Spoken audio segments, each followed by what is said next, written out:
ஆங்கிலேயர்கள் இட்ட வேலைகளை மட்டும்தான் நம்ம செய்யணும். மற்ற வேலைகளை நம்ம என்ன பண்ணக்கூடாது, அவங்கள மீறி நம்ம எந்த வேலையும் செய்யக்கூடாது அப்படின்ற ஒரு அடிமைத்தர பொருட்கள் எல்லாம் வரி விதிச்சாங்க. நம்ம வாங்குகின்ற பொருட்களுக்கெல்லாம் வரி செலுத்தணும்னு சொன்னாங்க. நம்மளுடைய நாட்டில், சுதந்திர நாட்டில் நமக்கு விளைகின்ற பொருள்களில் நம்ம எடுப்பதற்கு நமக்கு உரிமை இல்லை. ஆங்கிலேயர்கள் என்ன சொல்கிறாங்களோ அதை கேட்டு நம்ம அடிமைகளாக நடக்க வேண்டிய சூழல் இருந்தப்போ தான் வீரபாண்டிய கட்டபொம்மன் ஆகட்டும், பூலித்தேவர்கள் ஆகட்டும், நல்ல நல்ல தமிழ்நாட்டில் மிகச்சிறந்த போராளிகள் இருந்திருக்காங்க. அவங்களுடைய வரலாறுகள்லாம் புத்தகத்தில் கொஞ்சம் கொஞ்சமாக இப்போ மறக்கப்பட்டுட்டே போகுது. இன்னைக்கு பார்த்தேன், நான் காலையில் கிளம்பி நான் ஸ்கூலுக்கு வந்துட்டு இருக்கப்ப 7:30க்கெலாம் வீட்டிலேருந்து கிளம்பி வரேன்.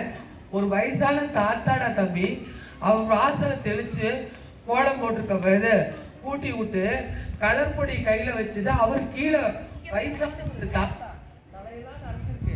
அந்த தாத்தா என்ன பண்ணாரு, கீழே குமிச்சு வாசல்ல ஒரு பெரிய தேசிய கொடி கோலம் மாவுல வரைஞ்சு கலர் பொடி தீடிட்டு இருக்காரு. ஒரு வயசான தாத்தாவுக்கு நாட்டுக்கு மேல ஒரு பற்று இருக்குது. ஆனா இப்பத்த குழந்தைகளுக்கு, இப்பத்த ஜெனரேஷனுக்கு இந்த நாட்டினுடைய அருமை, அவங்க எவ்வளவு பாடுபட்டு சுதந்திரம் வாங்கினாங்கன்றது தெரியாமையா போயிடும். சரியா? நீங்கெல்லாம் இப்போ நீங்க நாட்டுக்கு செய்கின்ற கடமை என்னன்னா, நீங்க நல்லா படிச்சு நல்ல வேலைக்கு இந்த நாட்டை நீங்க நல்ல வழிபடுத்துகிற பெரிய பெரிய அரசியல் தலைவர்களாக மிகச்சிறந்த இடத்துல நீங்களா வரணும். அப்படி வந்தீங்கன்னா தான் அரசு கொடுக்கின்ற அந்த பொருட்களை எல்லாம் கரெக்டா நீங்க மற்றவங்களுக்கு கொடுக்கலாம். எல்லாமே நீங்க நல்ல பதவிகளுக்கு வரும் பொழுது நாடு இன்னும் நல்ல சுபிட்சமா இருக்கும். அப்படிதான் இப்ப நேற்று நம்மளை நமக்கு ஹெல்த் பத்தி நம்ம பேசினோம்ல, நாங்க சொல்றதுக்கு முன்னாடியே இந்த கருத்துக்களை எல்லாம் உங்க டீச்சர்கள் சொல்லியிருக்கிறாங்க, உங்களுக்கு ஏற்கனவே தெரிஞ்சிருக்குது அப்படின்னாங்க. அப்ப நாங்க இப்ப உங்களுக்கு இப்ப இருந்தே நாங்க நாட்டு பற்ற ஊட்டி வளர்க்கும் பொழுது நீங்க என்ன பண்ணுவீங்க, நாளைக்கு பெருசாகும் பொழுது மிகச்சிறந்த தலைவர்களாக, மிகச்சிறந்த IAS அதிகாரிகளாக, IPS அதிகாரிகளாக, அரசியல் தலைவர்களாக பெரிய பங்கு நீங்க பொழுது நீங்க என்ன பண்ணலாம், நாட்டு மக்களுக்கு நல்லது செய்யலாம். சரியா?